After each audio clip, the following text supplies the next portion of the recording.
Hello and welcome to Hills Road. Thanks very much for joining us this evening. We're going to talk you through a little bit about the admissions process and how to apply to the college. My name's Louise and I am the Director of Marketing and Admissions at the college. Joining me this evening is Claire Anderson, the Admissions Manager, and Jill Scott, the Admissions Assistant. If you've been in touch with the college previously, or if you do contact the Admissions Department, it's highly likely that you'll speak to either Claire or Jill, and they'll answer any of your queries. So, and they will be going through the presentation tonight and answering any questions that you may have. So at the moment, I have just disabled the questions, mainly being we've got a very short presentation for you, and probably the presentation will answer a number of your questions. So as we get towards the end of the presentation, I will switch the questions on, so you're able to then include any ask any questions that you would like to. If you have any questions of a personal nature, please make sure that you don't put them into the questions, but contact admissions separately at admissions@hillsroad.ac.uk, and we'll deal with those questions outside of this session. But if you've got any general questions about applying to the college or anything to do with the application process, then pop your questions into the chat and then we can go from there. Okay, so I'm just going to very quickly get going. Okay, there we go. So who should apply to Hills Road? So you might be considering going to university, or you might be thinking about going into the world of work, or you might be thinking about apprenticeship, or you might just not really be entirely sure what you want to do. These are all perfectly good reasons to apply to the college. A very high proportion of our students do go on to university, and as most universities require sort of a specific combination of A-levels to be able to access those courses, then obviously taking an A-level course at the college would be right for that route. But it's also very good if you're thinking about going into the world of work or apprenticeship. Obviously A-levels are incredibly relevant to those different routes, and if you're just not really sure what you want to do, then they are a very good way of keeping your options open. You know, especially if you're taking the subjects that you really like, something that you're good at is always an incredibly good place to start. And you'll find that hopefully as you kind of work through and you work through your A-levels, you'll start to get a sense of where you want to go and what you might like to do. Obviously, we have quite a significant careers team here that can help you with a lot of those decisions. So when you're applying to the college, one of the things you first need to consider is if you're qualified for, or if you will be qualified for the subjects that you want to take. So what that means is you need to be qualified by the predicted grades that will be given to you by your school.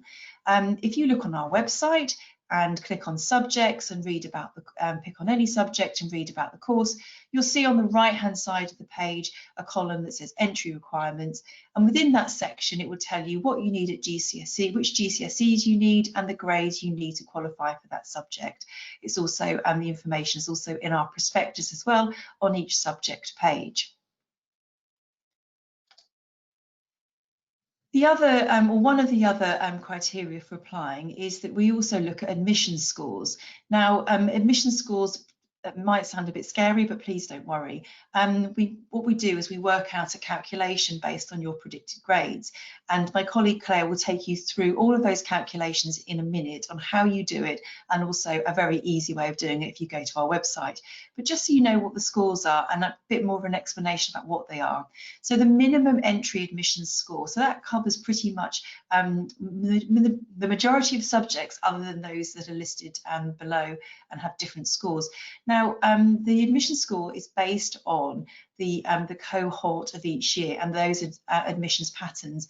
And so although we can put up past admission scores, so as you can see, these were the scores that we used for entry in 2020, these scores change depending on the cohort each year. So sometimes they may go up a little bit, or sometimes they may go down, and they don't all, they don't all go up in this or down in the same way. So this is to give you an indication of what they are likely to be. So we think that our minimum entry admission score is going to be 56. You can then see there's a maths adjusted score of 60. We then have a science score, which covers the 3 sciences and computer science at 69. Double maths, so if you're a mathematician, you're thinking about taking double maths, you would need a score of 69. But if you're thinking about a full A-level programme that doesn't include double maths, then you'd be looking at a score of about 78. And just the reason being is that having that higher GCSE profile means that you've obviously then got a higher sort of chance of actually getting through the course. So I'm going to now pass you on to my colleague Claire, who is going to give you a little bit more information about admission scores and how they all work. Hi. So as Louise said, these do sound a bit scary, but they're not. There is an admission score calculator on our website. If you go to the How to Apply page and the entry requirements, you'll see the admission score calculator there. But these are some examples to give you an idea of how they're worked out. So basically, we look at the grades, predicted grades for maths and English language. They are both doubled, and then we look at your next 6 best subjects. So most students are taking between 8, 10, 12 GCSEs, and we're only interested in maths, English language, and your next 6 best. So if we look at the examples here, Heather, her maths was a grade 4 prediction, English language a grade 6. So you double the 4 to have 8, double the 6 to have 12, total of 20. Then her other subjects are listed there, other GCSE predictions. We don't need to include music. Her next best 6 give her a score of 36. 36 plus 20 is 56. That's the minimum entry criteria for admissions that is likely to be this year based on last year. And Heather wanted to study English literature, history and religious studies. And for all of those subjects, it's a grade 6. That we're looking for in English language or literature as an entry requirement for those subjects. So Heather was not only qualified by score for the courses that she wanted to take, but by the nature of her grade predictions for those particular subjects as well. Going on to Darius, maths, slightly higher academic profile. Maths is a 7, double it 14. English language is 6, double it 12. That gives you a total of 26. Next 6 best, we don't need to include the German. That gives a score of 43, 43 and 26 is 69. It's important to mention as well that if a student has studied a BTEC, so the majority of students study GCSEs, IGCSEs, but if you are studying a BTEC, and that is a distinction, so a merit or a distinction or distinction star, then that grade may be higher than one of your GCSEs. So we can include 2 BTEC qualifications in your calculations, and the admission score calculator gives you that option of putting those grades in for those as well. So Darius wants to study maths, biology and PE. Again, 69 we were looking at as a score for the science subjects, biology, and 60 for maths. And because he's wanting biology in there, even though he's got 1 science subject, he would need to have the score of 69 to be qualified for that based on last year's scores. So some people have the misconception that you have to have a 3 science programme to need that score of 69. It's not necessarily that case. So biology is going to bump that adjusted admission score to be a 69. Maths the 60, but it's that biology that's taking it up. So predicted grades, when you use the score calculator, if they give you a score of 54 and we've suggested it's likely to be 56 for admissions entry this year, should you still apply? The answer is yes, please do still apply. We would really encourage you to do so. And the reason being, as Louise said in the beginning, we never know each year. We haven't got a crystal ball, unfortunately, and we never know until all the applications are in on the deadline, the cohort and how well they're performing and their academic ability and the subjects that they're applying for. So you have to be patient. It is a waiting game, and it's our best guess based on historic data that we use to get that score for you. You want to apply for a science subject, but your predicted grades give you a score of 67 rather than the 69. Should I still apply? Again, yes. Everybody is encouraged to apply to 2 or 3 different sixth forms to keep their options open. Within the Cambridgeshire Area Partnership, you are encouraged to apply to 2 or 3. You can hold multiple offers, and you don't need to decide until you've actually got your results in August which centre you want to enrol at and confirm your offer at. So just accept any offer that you're given, it would be my advice, until you get to enrolment, where you really then, once you've got your actual grades and results, then you can decide which centre you want to go to. So yes, please, if you've got a 67 and you want a science, please still apply. So guidance meetings, some sixth forms refer to them as interviews. We no longer call them interviews. We haven't called them interviews for some time now because they are for your benefit, the students' benefit, and not ours. We don't make our decisions on the guidance meetings. Basically, it's to help you. Some students know exactly what they want to do after sixth form, the majority don't. So you can apply with up to 5 subjects on your application, and you usually put them in preference order. And then during that guidance meeting, we will talk to you about your options, what you might want to do in future, and we will help you narrow those subjects down.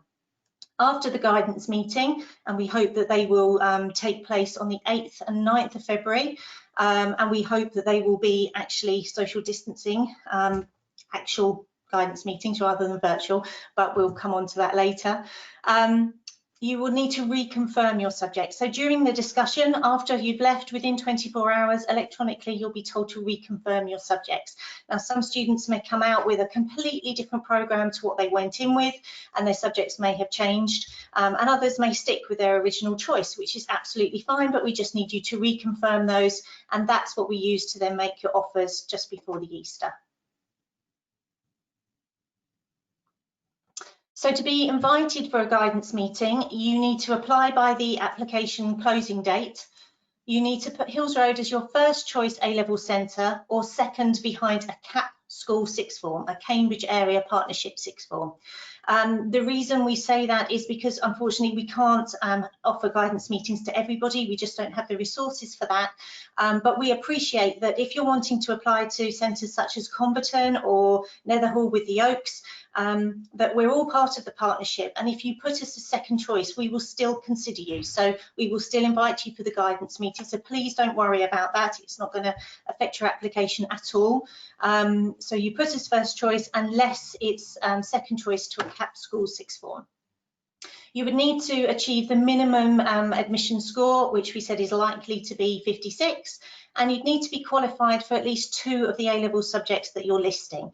And that's with a view to us having the discussion with you and finding a 3rd A-level that you would also be qualified for, because the minimum that any student needs to study with us is 3 A-levels. Thanks, Claire. Sorry. Thanks, Claire. So just to confirm some information about making your application, all applications need to be made through My Choice 16. All the guidance and information that you need is available on our website on the apply page. So please access the website and you can, it's quite an easy system to follow. The key dates that you need to remember: if you attend a CAP school, you need to apply by the 12th of January 2021. And if you attend a non-CAP school, the application deadline is the 5th of January. And again, please follow the guidance on the website. Thank you. Okay, so I've opened up the questions now. So please do feel, if we haven't answered any of the questions that you have as part of our presentation, then do just pop them into the chat and then we'll answer them as they come up. So we do have one question at the moment, and just somebody asking, how is the score 69 calculated for science? The score is calculated in exactly the same way. It doesn't matter which score that you're trying to achieve. It's a way in which we work out what your overall score is. And just to clarify, what we do is we double your English language and we double your maths grade. and then we take your 6 next highest GCSE grades, and we add those together, and then whatever that score is, then that's your admission score. But obviously it's based on your predicted grades. Now, as my colleague Claire said, it's a bit complicated, so please just go onto our website, go onto the apply page, go onto the entry requirements page, and there's a very handy calculator, and all you have to do is just plug in your grades for your subjects, and it will then give you your admission score. So it's the easiest way of doing it. Okay, so we've got a few more questions coming in now. So how many students do you take from non-cap schools? I'll just quickly take that one. Generally, we have a good number of students that come from non-cap schools. It's generally between waivers between about a third to a quarter of our intake each year. So we do have a high proportion that come through from non-cap schools. I'm not quite sure what that one is. Are predicted grades based on mock scores? Over to you, Claire, for that one. Okay, not necessarily. So we're often asked this question, and it depends on your school when they're going to do the mock results, and it depends if they do one lot or two. So obviously the application deadline is in January. A number of schools want to get the applications in by December before the Christmas holidays, and you may have done mocks in November, December. You may have got extra ones taking place in January. What I would say to reassure you is we work very closely with all schools, and they appreciate that the students need to have predicted grades for us to base our decisions on. So they don't just go on the results of your mocks usually to provide a predicted grade. They look at other assessments and other tests that you may have done in class to give an overall picture of what they think that you're likely to achieve in that summer.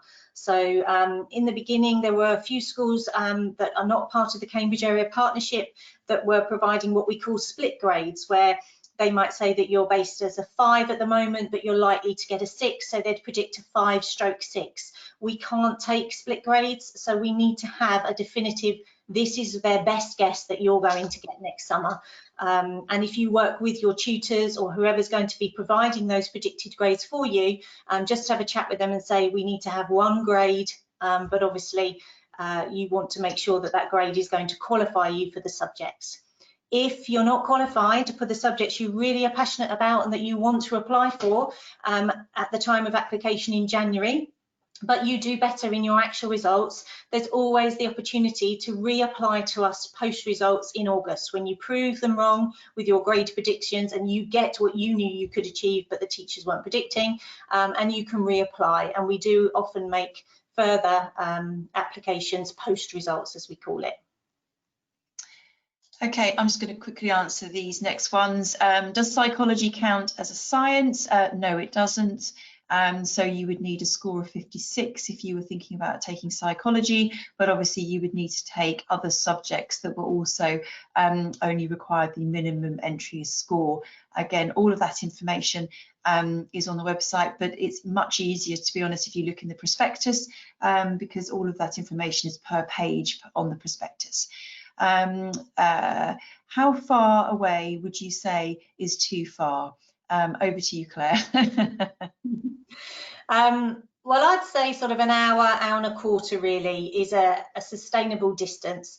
You can't work on a train, you can't work on any public transport. It's not possible to do that. I know it might sound good, but you never know how busy the public transport is going to be, and you've got to get from A to B. It's a long day anyway. Sixth form is quite intense, so to add more than an hour to at the beginning of your day and at the end of your day, plus the homework that you have set per subject, it's a huge undertaking. So we would usually look at anything an hour, hour and 15 minutes away. Anything longer than that, obviously if you've got a parent working in Cambridge and they're used to travelling with you, then we could look at that separately. But as a general rule, hour, hour and a quarter we would think was acceptable, but anything longer than that, then we would question it. Next question is, do you have to do a personal statement? The answer to that is yes, you do. And we will publish on our website very soon some guidance for personal statements, but I know that the majority of schools will be working with you on those personal statements anyway. But if you want a few additional pointers, we'll make sure that that information goes up very soon. Next question, if you're looking to study maths and science, what is the minimum grade you must have in English language? That's 4. That's a government requirement, but if you're not taking any subjects that require an English language grade, then you would only need a 4 in English language. Question, so let me scroll down. Can I just add something, Louise? Sorry. Can I just add, if you didn't achieve a 4, then you can retake maths and English language at the college alongside your A-levels. But the thing to consider is, obviously, English language and maths are considered in your average profile, and they are doubled. So that's where it can bring your academic profile, the actual admission score, down further. So you don't necessarily need a 4, although that's a pass. You will, as a government requirement, as Louise says, need to keep trying to achieve a 4 because of the government requirement, but we can help you resit that alongside your other A-levels if you need to, but that's a small percentage each year that go on to do that, because as I say, that brings the profile down anyway. Another question, can we only apply after we write our mocks? No, you need to apply by the deadline, either the 12th, or if you're not at a CAP school, by the 5th of January. What will happen is we take those predicted grades, and that's what we'll then base our assessment on, and whether you receive an offer or not. Unfortunately, we would love to be able to adjust different grades depending on mocks, but that's unfortunately, because of the nature of going through the offer process, we can only take the grades that we're given at a particular point in time. Somebody said, is there a catchment area limit? I think you've answered a lot of it. Claire's already answered those questions about a suitable, sustainable distance. I mean, we know, especially this year, that I would say a high proportion of students that have left the college have left because their distance that they're travelling is too far, and that's the only reason that they've left. So I think Claire's point is, be really honest with yourself about where you live and how long it's going to take you to get to college, because if it's too long, you just won't be able to withstand the commute. So do be honest with yourself. When and how are the guidance meetings likely to be run? So as Claire said, in February, we said the 7th and 8th, was it? 8th and 9th. 8th and 9th, 8th and 9th, sorry. So Monday and Tuesday of the week before half term, but again, that is they are confirmed, but we will still need to work out how we are going to deliver those. We hope we'll be able to deliver them face to face. That's our intention, but obviously we need to see what happens over the coming months. Let's see, who else have we got? What happens should too many people accept their offers after GCS results day? Claire, would you like to answer that one? Unfortunately, we are oversubscribed each year. But again, using historic data, we need to make more offers than we know that students are going to end up coming to us. So we always make more offers than we know by the time of enrolment that we're going to need, because students change their mind. As I said in the beginning, you're encouraged to make multiple applications and hold multiple offers. So it is a movable feast, and we never know until enrolment who actually wants to come to us. So each year it does work out. I think Louise will know the figures on this, but I think it was over 1,700 actual offers we made in Easter this year. But actually we have 1,350, I think, in the year group when we start.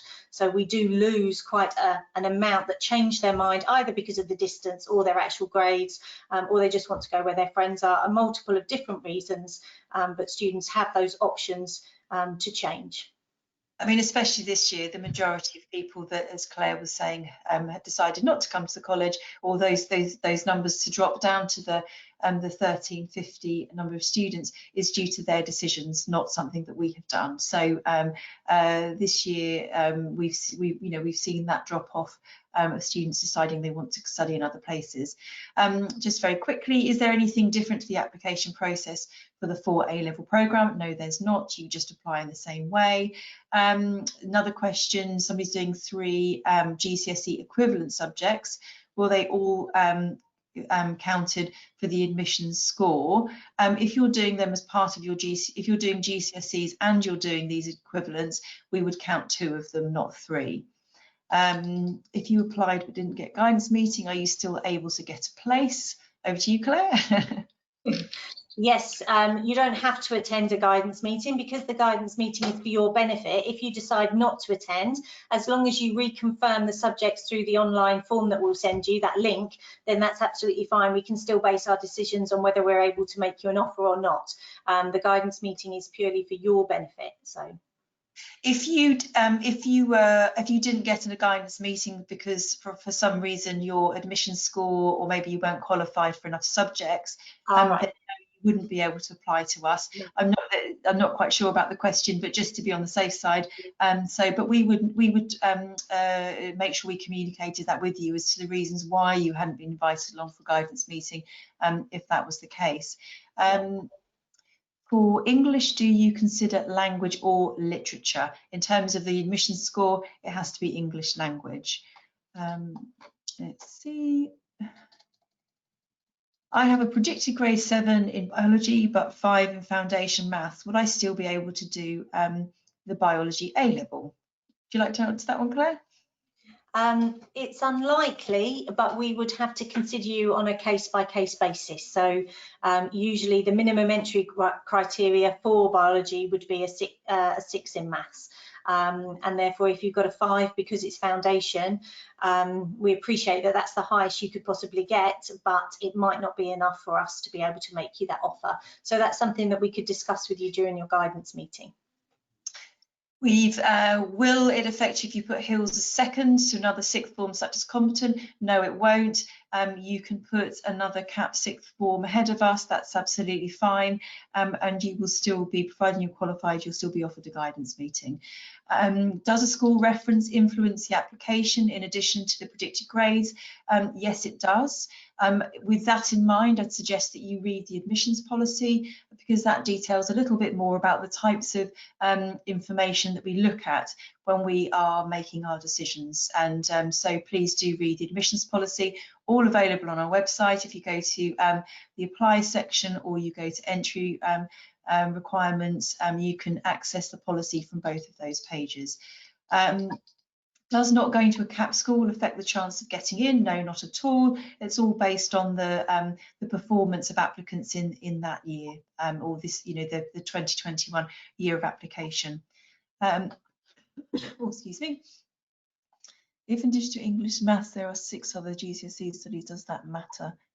If in addition to English and maths there are only 6 other, in addition to English and maths there are only 6 other GCSEs studied, does this matter? No, that's all you need. So the majority of students take more than that, but the minimum is maths, English language, and your next 6 best for a standard student.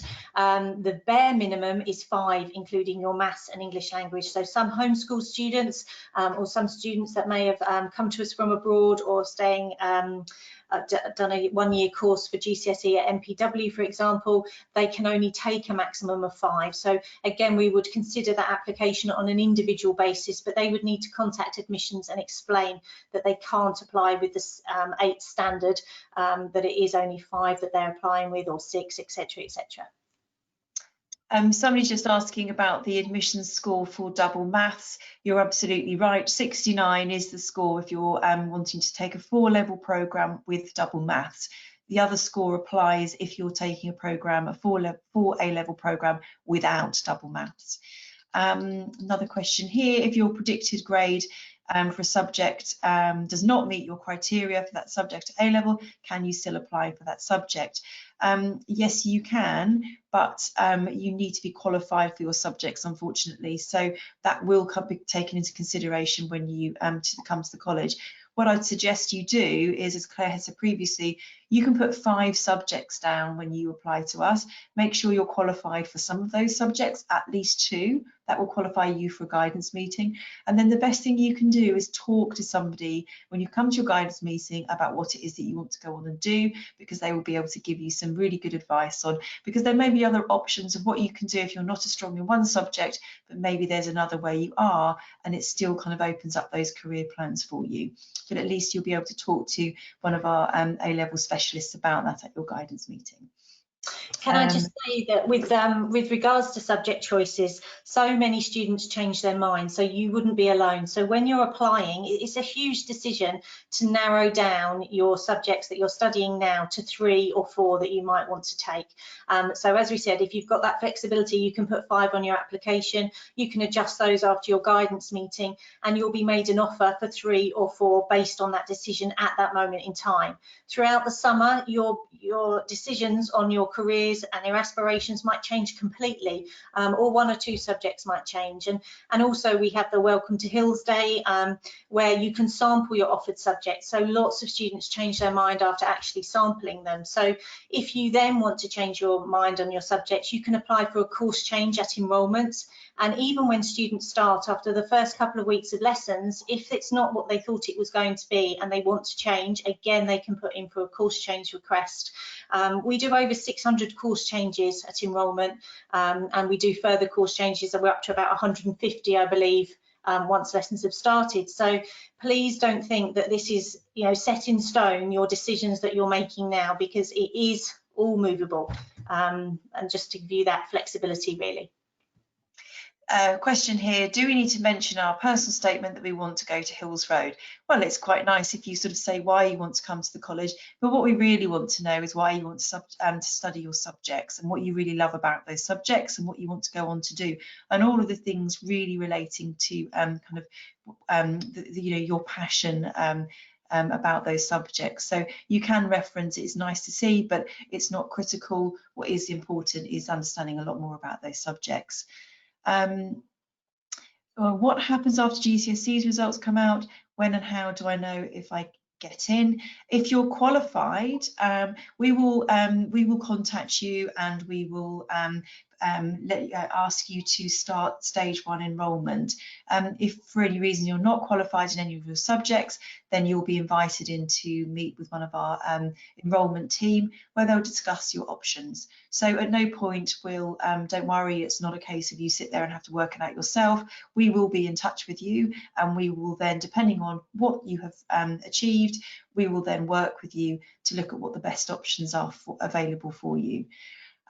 Next question, will I be able to use GCSE results test that I took early in year 9 and 10 for entry score? Yes, absolutely you can.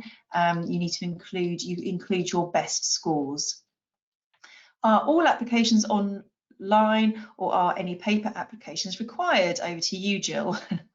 Yep, all online. As I said earlier, it's all on our apply page of the website, and it's all through My Choice 16, all online. For non-CAP applicants, is the allocation purely grade-based? It's exactly the same for CAP and non-CAP. It makes no difference. The cohort is treated in the same way, and we will look at, and yes, it is looking at your grades and using the score and also whether you're qualified for your subjects. There are other measures that we look at in terms of you have to live with your parental you have to live with your parents for the duration of your course and other criteria like that. But again, the best thing to do is look at our website, and all of that information is available on there. So a student can apply for 5 subjects and then choose later. Yes, absolutely. And that's a really good, I mean, unless you're absolutely convinced of what you want to do, that's the best bit of the, you know, the best advice I think is to really put down 5 subjects, and then you can discuss them when you come for your guidance meeting. And if you're still unsure, you can still put 5 subjects down as your course confirmation. We will just take them in order of priority. Does history work well with geology? Over to you, Claire. Yes, well, there are subject talks that you can watch if you haven't been able to go into geology or history and look at those for yourselves. There will be, after the half term, all the subject sessions available on demand for you to look at. But yes, they do go well. I listened into one of the talks today on geology and they were referring to history. So yes, I believe they do. And it's certainly that we don't have a problem with timetabling at Hills Road. One of the benefits of being a large sixth form is that we're not restricted by blocks for different subjects and things like that. So very little problems with timetabling on a standard timetable. So that should work fine with another subject too. We've got, is there a school bus provision or students use public transport? Yes, our students use public transport, or they walk or they cycle. There's no car parking here at the college, so all of our students make their way using those means. How many people usually take for A levels? Well, when we actually receive applications, a lot of the time we'll have quite a number of students that want to take full A levels. The reality is that actually when we get to the point of enrolment and actually people starting, students starting, that number dips down quite a lot. Just the reason being is that we work very closely with students that want to take a full A-level programme to really drill down into the reasons why they want to do that and to make sure that it is the right choice for them. Full A-levels is a lot of work. You have to do your EPQ as well, your extended project qualification, as part of your year 12. And so it is a lot of work. And what we like to do is work with those students to make sure that they can actually, they are going to achieve and work through, because even if you completed 1 year of one of the A levels and then dropped it after 1 year, you wouldn't receive any benefit from that. And that's really not something that we don't want people to do, because obviously in effect you've wasted your time where you could have been putting your efforts into 3 A levels, which is a general rule, is what most universities are looking for. So we sort of advocate getting better grades in 3 A levels and stretching yourself across 4, unless there's something, a specific reason, or you really, really want to do it and you really believe you're capable, and obviously that's your choice and that's fine. But again, we would discuss that with you to make sure those are the right decisions. Would the minimum entry score increase if your school isn't a CAP school? No, we use the same admission score. The only time that may come into play is with discretionary offers, but they are really on the margins. As the majority of offers that go out, it's exactly the same platform for same score for every student that applies to us. How many people go to Russell Group universities? I don't have those figures off the top of my head, I'm afraid, Russell Group universities, but a lot. I know that much. So to study double maths, computing, psychology, the score would be 56. No, you have to take double maths, you would need to take maths as well. So taking a full A-level programme, and because you've got computer science in there, you would need to have a 69, but also the double maths means that you need to have a 69 as well. If you have already done an EPQ, do you have to do another one, or can you replace it with more enrichment studies? No, you have to do another one. Yeah. Sorry. I think I've answered the question about dropping 1 A-level at the end of year 4. Do you apply for enrichment subjects in January along with deciding on your A-levels? No, you don't. You, when you start with us, that's when you will decide on your enrichment. Do you want to talk a little bit about sport trials, Claire? Because that's yes. There are some enrichments that we need to know about in advance. So there might be auditions for drama, performing arts, and there might be auditions for the music department and sports trials. So usually in the May, we would let you know what was taking place in the summer later on and what you might be interested in. And if you were interested in any of those 3 that I've just mentioned, you'll have a sign up for those, and then you'll take part in them and you'll be told whether you are successful and whether you can have that as your enrichment, or electronically in September, once you've started, you've enrolled and you've started your lessons, you'll be given the electronic enrichment booklet to sign up to all the others that are available. So you've got 2 options, but we don't need to know in advance, only for certain ones, which will be communicated about. Question: on average, what percentage of applications are offered a place? Off the top of my head, I don't have the percentage, but as a general rule, I believe last year we had around about sort of 2,300 applications, of which we offered just shy of 1,800. But you have to bear in mind when you're looking at those figures is a lot of people that applied to us weren't qualified. So those aren't qualified people that have been turned away. Those are people that didn't meet the required admission score, or indeed weren't qualified for the subjects that they applied for. So there's always an element of context in those figures. We've got one here, a question about out of area. Who will be, it said be added by a referee. Who would be our referee? Claire, do you want to answer that? Yeah, so you need to talk to your school. So you should have a tutor, and it will either be your tutor or head of year, or sometimes they assign that job to reception or an admin role. So it's important that you explore before the deadline, sort of before December really, who is going to be the best person for you to put on the application, their contact name, their email address, for them to be able to provide your predicted grades and a reference for you. So do a bit of groundwork beforehand, and then you'll be ready when you do your application. The My Choice of 16, My Choice 16 is confusing, because if your school isn't a Cambridge area partnership school, then you have to select the out of area not listed, and that's where I think people are thinking, oh, are we in or out of area? We do no longer differentiate between in and out of area, but for the platform that they're using, that application form, you have to select that and then type in the name of your school and the contact there that's going to provide you with that reference and predicted grades. But don't worry about in and out of area, because that really doesn't matter anymore. When is the earliest we can apply? Now. The application form is live, and so you can apply, and again, it's all accessible through our website. So if you go onto our website and then follow the relevant links, you'll be able to go and start either creating your account, or if you have got the account details from your school, if they are registered with My School Choice at 16, then you can continue to do your application, but you would follow the guidance given to you by your school. When will we find out if we have been offered a place? So offers are typically sent out after guidance meetings, and that would be generally by the end of March, so sort of before the Easter break. So it's about a 3-month sort of a 3-month timeline from when you submit your application through to when you'll find out if you've been offered a place.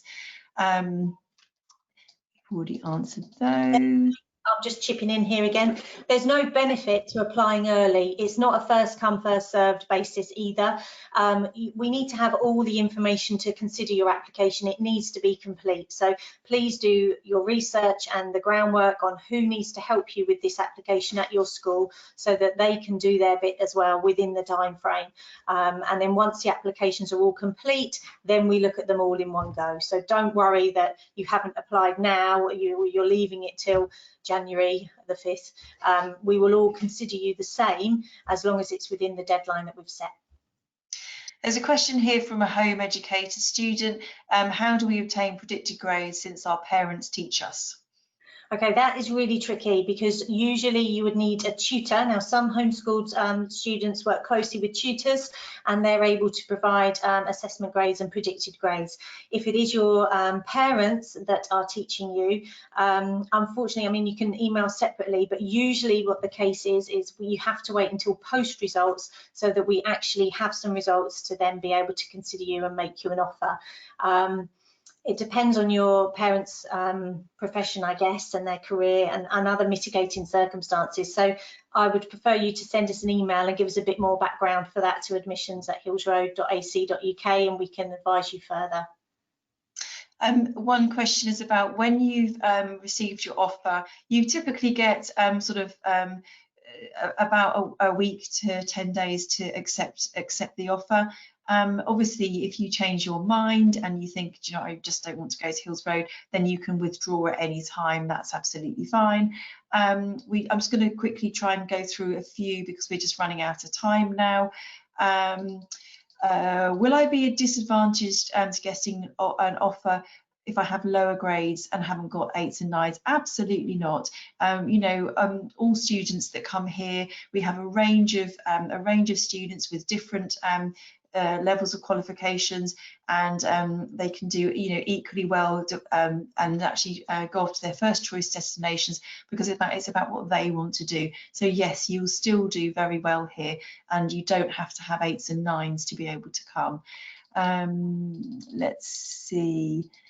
If I get a 5 on English language, can I still get in? It completely depends on the course that you're planning on applying for. So if you're going for a maths and science-based course, then it wouldn't have such an effect, providing your grades were there for more of a STEM profile. So I think we've just about run out of time. So thank you very much for everybody that's put their questions into the chat. Sorry if we haven't got through to them at the moment. We will do our very best to get back to you and answer the questions that we didn't get through. But in the meantime, if you have any, if you'd like to know anything more, then please do email into, or you have a very specific question that hasn't been answered, just do email into admissions and we'll do our best to answer your questions. But as I say, we will come back to people based on all the questions that have been asked. It might be in one rather long email, but we'll make sure that we get everything covered for you. So thank you very much for coming along. Do remember that all of our sessions for the whole of the virtual open evening will be available on demand after half term. So you're going to be able to come back in and drop in, look at subjects, maybe subject talks that you've already seen, or maybe watch some other ones once you've had a chance to think about what it is that you might like to do. So please do drop back in, just come through to the website, look for the virtual open evening information, and all of that, all of those videos will be accessible from that page. So thanks for watching, good night, and we hope you've enjoyed the open evening. Thank you. Thank you.